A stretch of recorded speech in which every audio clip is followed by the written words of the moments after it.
اليوم غنتعرفوا ان شاء الله على واحد الفئه جديده من الناس.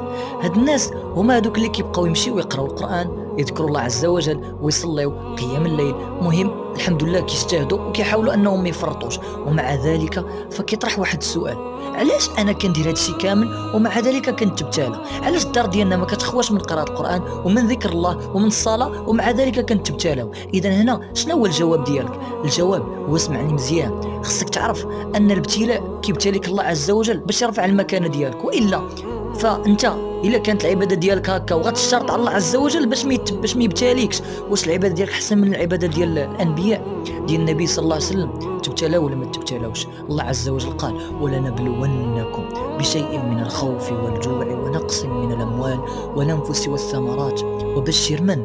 الصابرين. الصابر عنده اجر كبير، وحتى شي واحد ما عارف الاجر ديالو شحال، لذلك قال الله عز وجل: انما يوفى الصابرين